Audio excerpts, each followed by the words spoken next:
Welcome back to my channel yang membahas putar trading forex. Halo teman-teman trader dimanapun berada, assalamualaikum warahmatullahi wabarakatuh. Jadi di konten kali ini ya, tema yang akan saya bahas itu adalah dampak data inflasi terhadap pergerakan harga komoditi gold. Jadi terus terang saja ya, inflasi ini adalah konteks pembahasan yang sangat luas ya, variabelnya juga banyak, tapi saya akan coba mengkomunikasikan atau menjelaskan konsep inflasi ini sendiri dengan bahasa sederhana mungkin. Jadi teman-teman tahu dampaknya ketika data itu keluar terhadap instrumen yang teman-teman pilih. Oke, tanpa berlama-lama kita langsung start saja. Apa itu inflasi? Jadi definisi sederhana inflasi itu adalah terjadinya kenaikan harga. Oke, kenaikan harga secara umum ya.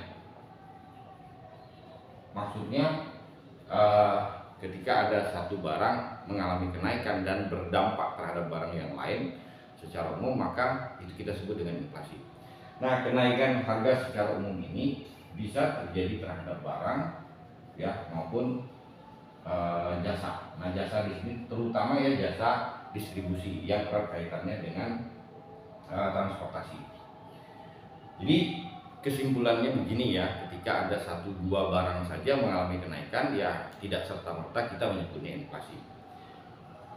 Penyebab inflasi ini sendiri sebenarnya ada dua ya. Penyebab yang pertama ini yang kita sebut karena terjadinya pertumbuhan ekonomi.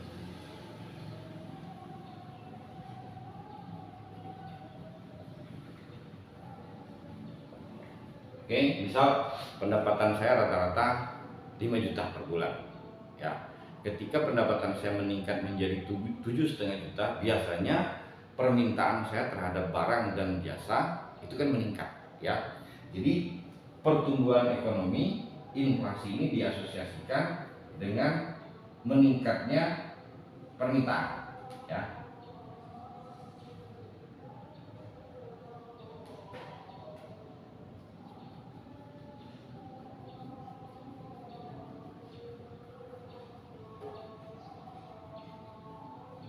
Jadi sesuai dengan hukum ekonomi, jadi ketika mayoritas masyarakat berminat ya untuk belanja produk tertentu, maka produk tersebut biasanya dia akan menaikkan harganya untuk level wajar. Nah, yang kedua, penyebab inflasi ini sendiri adalah karena krisis ekonomi. Jadi krisis ekonomi ini identik karena terjadinya kelangkaan distribusi barang. Ya, jadi kembali lagi ke hukum ekonomi ya. Ketika barang atau produk tertentu suplainya sedikit sementara peminatnya tetap atau lebih besar, maka terjadilah kenaikan harga. Nah, concern dan fokus konsentrasi saya itu lebih kepada karena pertumbuhan ekonomi. Oke, teman-teman trader ya, dampak daripada inflasi ya sebenarnya bisa positif maupun negatif ya. Jadi kalau dampak secara positif terjadi kenaikan harga barang di level wajar, maka itu mengindikasikan kalau terjadi pertumbuhan ekonomi secara sehat. Tapi kalau sudah terlalu tinggi ya, dampaknya itu menjadi negatif. Nah, sekarang kita lihat dampaknya dulu ya. Dampak inflasi yang pertama ketika terlalu tinggi itu terhadap belanja konsumen ya, atau belanja masyarakat. Saya contohkan begini, misalnya penghasilan saya 5 juta, rata-rata saya belanjanya 1 juta di Indomaret ataupun Alfamart. Nah, pada saat terjadi kenaikan 5-10% mungkin masih oke ya, artinya kalau saya belanja 1 juta naik 5% paling bertambah 50.000. Tapi case-nya berbeda ketika terjadi kenaikan 20-30%. Di situ kan saya mikir. Nah, ketika saya mikir atau menghentikan belanja saya terhadap produk tertentu, nah di sini dampaknya sudah pasti ke saham ya. Oke, jadi saham mengalami penurunan. Jadi kalau di Indonesia itu misalnya Indofood ketika omset ketika belanja masyarakat berkurang, maka omsetnya juga berkurang. Ketika omsetnya berkurang, ya otomatis produktivitas berkurang. Jadi nanti diasosiasikan kalau saham ini akan turun. Nah, karena belanja di masyarakat berkurang, terus nilai saham turun, artinya jumlah uang yang beredar itu kan semakin sedikit. Maka ini akan membuat jumlah uang yang beredar sedikit. Jadi kalau produk ya, ketika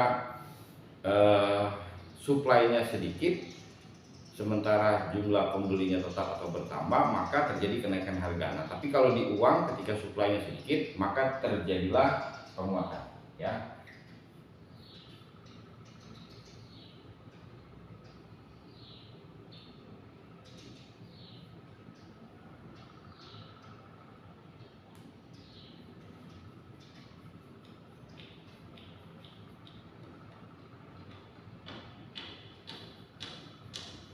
Oke. Nah, ketika kita berbicara inflasi, data apa yang dijadikan acuan kalau inflasi itu benar-benar terjadi atau tidak? Sebenarnya ada beberapa data, tapi yang paling concern terbesar itu adalah data indeks harga konsumen. Nah, ini kita akan bahas secara lebih detail.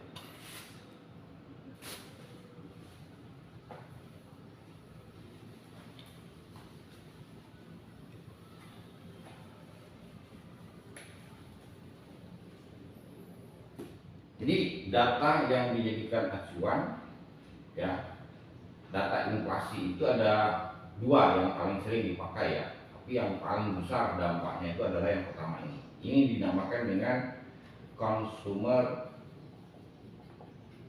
Price Index, oke, atau data CPI.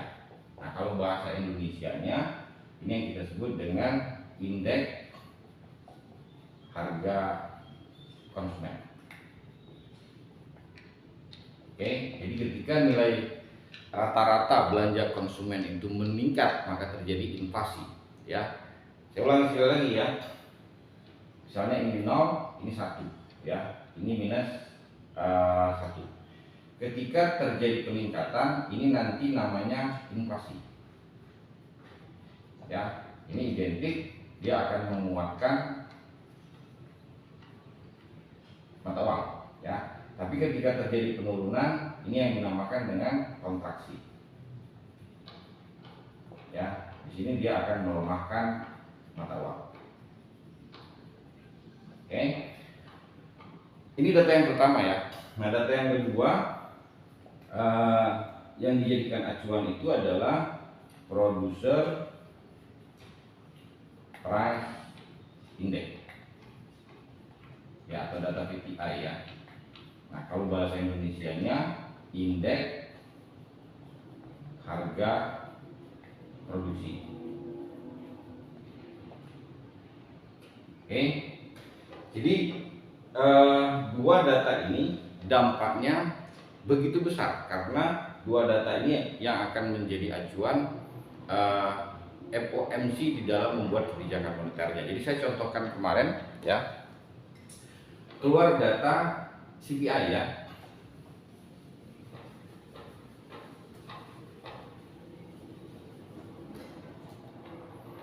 Jadi kemarin keluar data CPI ya, previousnya atau bulan lalu.